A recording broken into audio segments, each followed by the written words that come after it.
Bismillahirrahmanirrahim. Alhamdulillahirrahmanirrahim. Wassalatu wassalamu ala sayyidil mursalin wa ala alihi wa sahbihi ajma'in. Qala al-musannif rahimahullah nafa'ana bi wa bi'ulum fid darain amin. Tanbih. Man mata wa alaihi salatu fardin lam tuqda wa lam tufda anhu.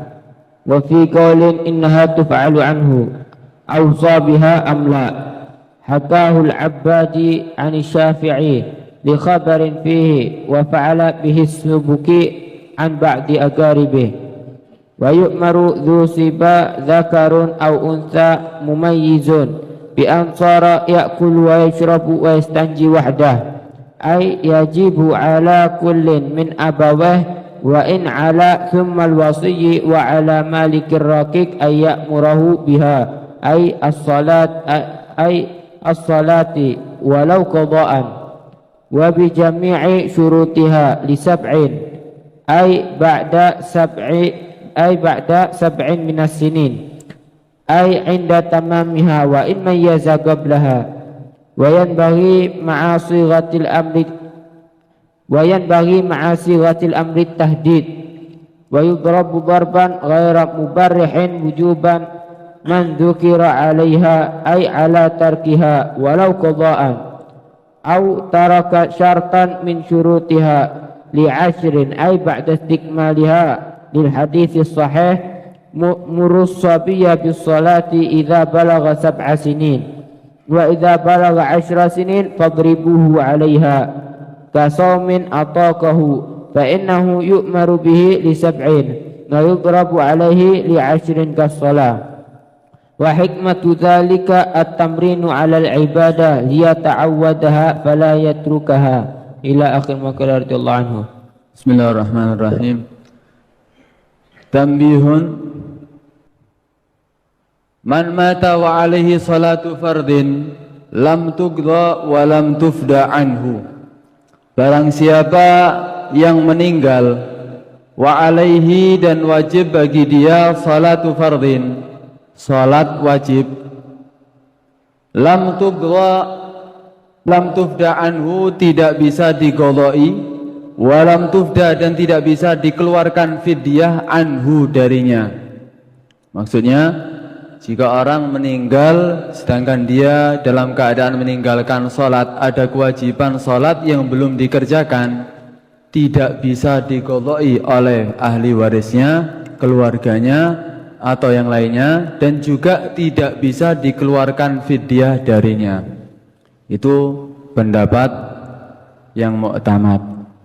Wa fi qaulin, ada pendapat annaha tuf'alu anhu aw sabiha amla. Ada pendapat mengatakan sesungguhnya tuf'alu anhu, dikerjakan darinya, maksudnya bisa diqadai oleh ahli warisnya, aw sabiha amla, baik berwasiat itu mayit, orang yang meninggal, biha untuk dikerjakan daripada salat, amla atau tidak. Ma hakahul Abadi an Syafi'i li khabarin fihi. Ini sebagaimana menghikayatkan Abadi, seorang ulama, an Syafi'i, daripada Imam Syafi'i, li khabarin fihi, karena ada hadis yang diriwayatkan di Bukhari wa ghairi, dan selain Bukhari. Jadi ada pendapat di sini mengatakan kalau seandainya ada seorang mayit telah meninggalkan sholat, dalam pendapat ini mengatakan boleh diqadai bagi ahli warisnya atau yang lainnya, baik berwasiat si mayit atau tidak. Kalau berwasiat seperti seandainya dia sebelum meninggal wasiat, nah anak banyak sholat, saya banyak sholat yang saya tinggalkan, kalau saya meninggal qadai ya, wasiat. Ini pendapat Abu Hanifah, kalau mau diqadai syaratnya harus diwasiati. Kalau pendapat yang hakaul Abadi di sini, baik berwasiat atau tidak bisa diqadai. Dan wa fa'ala bihi Subuki, mengerjakan dengan ini pendapat As-Subuki, Imam Subuki, an ba'di aqaribih, daripada sebagian kerabat-kerabatnya. Imam Subuki pernah berkata, mata anni, telah meninggal dariku, wa taraka khamsa salawat, dan dia telah meninggalkan 5 salat. Wa qadaitu anhu qiyasan anisom, dan aku telah mengqadainya 5 salat itu qiyasan anisom, seperti dikiaskan dengan puasa. Sebagaimana puasa bisa diqadai, salat juga bisa diqadai. Nah, ini adalah pendapat. Kalau Abu Hanifah berpendapat lain, bisa diqadai, cuman tidak bisa dikeluarkan fidyahnya. Ini sebetulnya pembahasan ini nanti dibahas lebih luas lagi di pembahasan puasa. Sama syarihnya lebih dibahas lagi nanti di pembahasan puasa. Nah, di sini sebetulnya gini. Orang yang meninggal sedangkan dia telah meninggalkan sholat, apa bisa diqadai? Pendapat yang mu'tamad, pendapat mazhab mengatakan tidak bisa diqadai, tidak bisa dikeluarkan fidyah darinya. Terus apa? Sudah ditanggung sendiri, berarti itu mayit meninggalkan sholat. Di situ ada pendapat lain, pendapat yang dihikayatkan oleh Abadi Anis Syafi'i, daripada Imam Syafi'i juga. Dia menghikayatkan bahwa bisa diqadai dan bisa dikeluarkan fidyahnya. Jika dikeluarkan fidyahnya berarti dikeluarkan setiap sholat 1 mud. Dan juga Imam Subuki sendiri telah mengerjakan. Imam Subuki, imam yang alim, imam yang alim, dia telah mengerjakan daripada sebagian keluarganya yang telah meninggalkan sholat. Diqadai 5 sholat. Ada pendapat Imam Abu Hanifah boleh dikeluarkan fidyah, tadi keliru, ya boleh dikeluarkan fidyah jika berwasiat, tidak bisa diqadai walaupun berwasiat.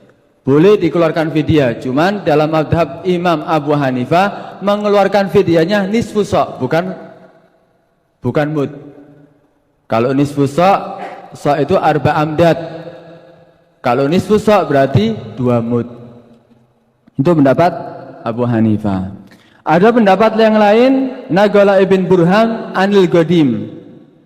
Ibn Burhan dia memindah pendapat daripada pendapat Qadim yang mengatakan yalzam al-wali in khallafa tarikah, jika si mayit telah meninggalkan peninggalan ayyusalla alaih, untuk disolati darinya. Maksudnya kalau seandainya si mayit ini punya peninggalan, dia menyewa orang untuk menggoloi daripada sholat yang ditinggalkan oleh mayit.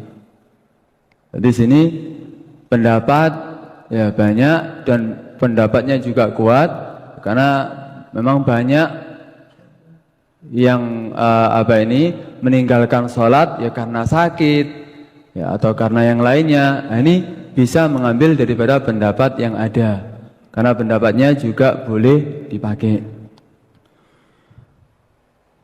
Baik. Selesai pembahasan ini. Sekarang pembahasan kepada sholat untuk anak kecil. Wa yu'maru, dan diperintahkan dusiba, anak yang masih kecil, dakaron au untha, baik lelaki atau perempuan yang masih kecil, cuman mumayyiz. Ketika dia sudah mumayyiz, ini makna dhobit daripada mumayyiz itu gimana? Orang dikatakan anak kecil mumayyiz, bi'an sara, dengan sekiranya dia menjadi ya bisa ya'kulu, makan, wa yashrab, dan minum, wa yastanjiya wahdah, dia bisa makan, minum, istinja dengan sendirinya, berarti itu anak dikatakan mumayyiz. Ada yang mengartikan lain, bi ayya'rifa baina yaminihi wa min shimalihi, dia bisa mengetahui antara kanannya dan kirinya. Yang dimaksud sini bukan tahu tangan kanan atau tangan kiri, ayya'rif bainal khair wasyarr, dia tahu antara itu sesuatu yang baik atau sesuatu yang jelek. Itu dikatakan mumayyiz. Ada yang mengartikan lain lagi, bi ayya'rifal khitab, bi ayyafhamal khitab wa yaruddal jawab, bisa memahami daripada percakapan dan bisa menjawabnya. Ditanya bisa menjawab dengan sesuai pertanyaannya. Itu dikatakan mumayyiz. Cuman dhobit, ketentuan mumayyiz yang paling tepat yaitu apa? Bisa makan sendiri, minum sendiri, dan istinja sendiri. Kenapa anak mumayyiz ini? Anak mumayyiz diperintahkan ayyajibu ala kullin min abawaihi, yaitu wajib bagi setiap min abawaihi daripada kedua orang tuanya, wa in ala, walaupun ke atas. Kedua orang tuanya bapak atau ibu atau ke atas. Bapaknya bapak, kakek dari ayah atau kakek dari ibu, semuanya sampai ke atas. Ini adalah fardu kifayah karena min babil amr bil ma'ruf wan nahi 'anil munkar. Walaupun ya dari ibunya wajib. Summal wasi, kalau memang tidak ada kedua orang tuanya, tidak ada bapaknya atau kakeknya, semuanya turunannya ke atas gak ada. Summal wasi, kalau memang di situ ada wasi yang diwasiatkan untuk menjaga itu anak, ya berarti dia kewajibannya. Wa ala malikir raqik, kalau memang dia budak, kewajibannya bagi siapa? Bagi raqik, bagi malikir raqik, bagi pemilik daripada itu budak. Untuk apa? Diperintahkan untuk apa? Ayya'murahu, untuk memerintahkannya, biha ay bis shalah, untuk mengerjakan salat. Wajib bagi kedua orang tua atau ke atas memerintahkan anak yang sudah mumayyiz untuk mengerjakan salat. Walau godho'an, walaupun sifatnya godho'. Misal anaknya main-main mulai duhur sampai pulang asar. Tanya, sudah salat nak? Belum, umur 7 tahun. Wajib bagi orang tuanya untuk merintahkan itu anak untuk menggodhoi salatnya. Wa bi jami'i syurutiha, selain memerintahkan daripada kewajiban salat, juga wajib merintahkan semua daripada syarat-syarat salat. Suruh perintah dulu untuk wudu dulu. Mau salat tak wudu, perintahkan untuk wudu dulu. Wudu, menghadap kiblat, pakai sarung, menutup aurat, perintahkan untuk mengerjakan daripada syarat-syarat salat. Ini kalau mumayyiz dia umur 7 tahun. Ai ba'da sab'in minas sinin, setelah umur 7 tahun. Jadi setelah umur 7 tahun wajib bagi kedua orang tua untuk memerintahkan anaknya untuk mengerjakan salat dan juga untuk mengerjakan daripada syarat-syarat salat. Ba'da sab'in sinin ini setelah umur 7 tahun ini, inda tamamiha, setelah sempurnanya 7 tahun, berarti masuk ke 8. Ini tidak ada khilaf antara Ibn Hajar dan Imam Ramli. Setelah umur 7 tahun berarti masuk ke 8. Ini kewajiban bagi orang tua untuk merintahkan anaknya. Wa in mayyaza qablaha, walaupun tamyiz sebelum 7 tahun. Ya, kalau orang anak dikatakan umur 1 tahun itu apa? Setelah berlalu 1 tahun. 2 tahun setelah berlalu 2 tahun, 7 tahun setelah berlalu 7 tahun. Masuk ke 8 berarti. Mulai permulaan 8. Ya. Wa in mayyaza qablaha, walaupun dia tamyiz sebelumnya. Dia tamyiz sebelum 7 tahun. Apa diperintahkan? Enggak. Dia perintahnya itu kalau memang dia tamyiz dan umurnya 7 tahun. Walau wayam bagi, dan seharusnya ma'asiratil amri at-tahdid. Seharusnya bagi orang tua ketika memerintahkan, ketika lafaz untuk memerintahkan anaknya itu untuk sholat, at-tahdid, dengan nakut-nakuti, dengan keras. Itu, ayo nak, sholat nak. Ya kalau anaknya bisa. Kalau memang tidak diperlukan tahdid, tak perlu. Kalau memang diperlukan dengan tahdid, harus dikerasi. Wanai mokong. Jadi kongon sholat, ayo nak sholat nak. Iya pak, turu maneng.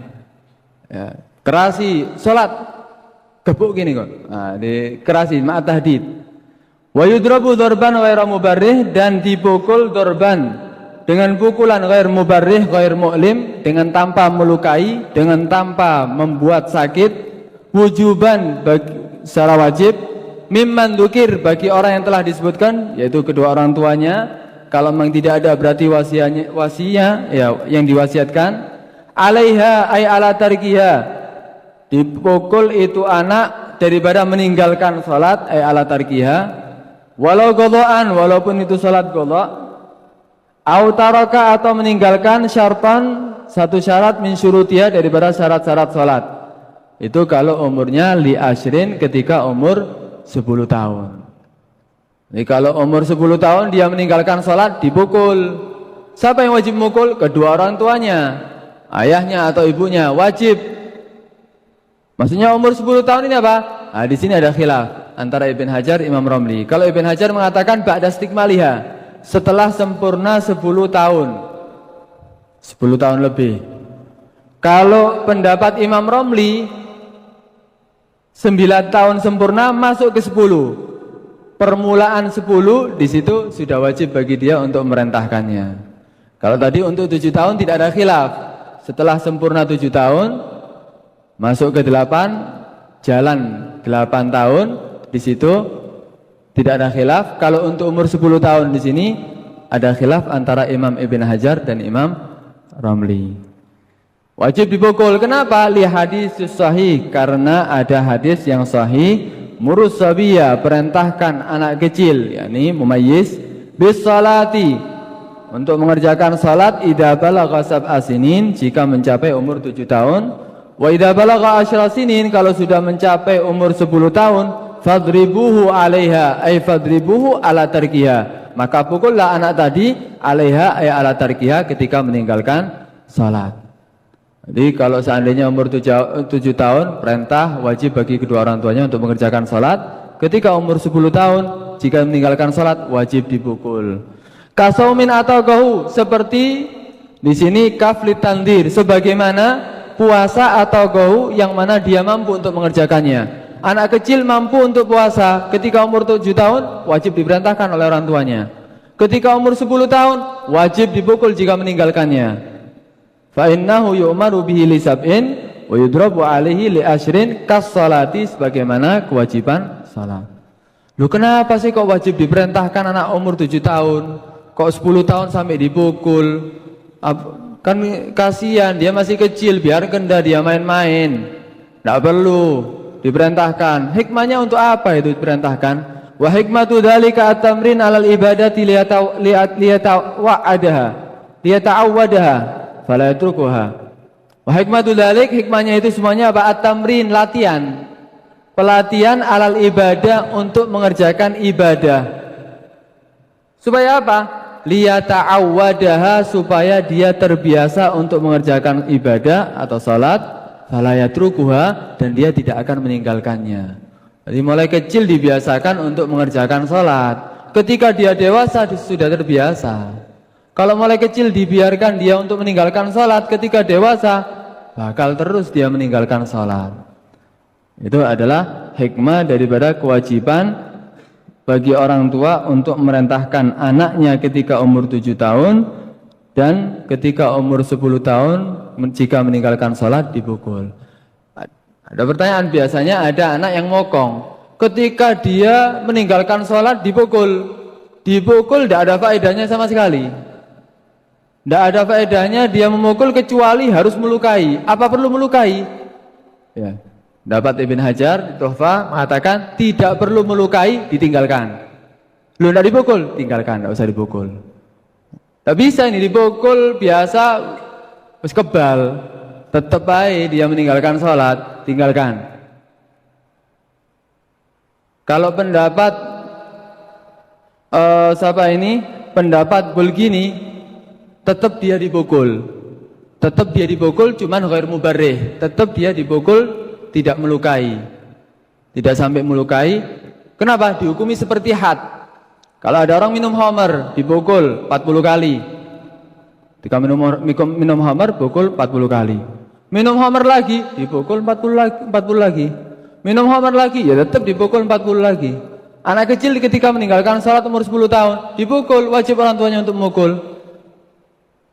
Ketika dia meninggalkan lagi ya dipukul lagi. Wah, tidak ada faedahnya dipukul, tetap ini meninggalkan sholat, ya tetap dipukul, karena itu adalah kewajiban amar ma'ruf dan nahi mungkar bagi kedua orang tua. Itu pendapat begini. Kalau pendapat Ibn Hajar tidak, tinggalkan kalau memang tidak ada faedahnya dengan memukul, kecuali dengan mubarrih. Cukup ya.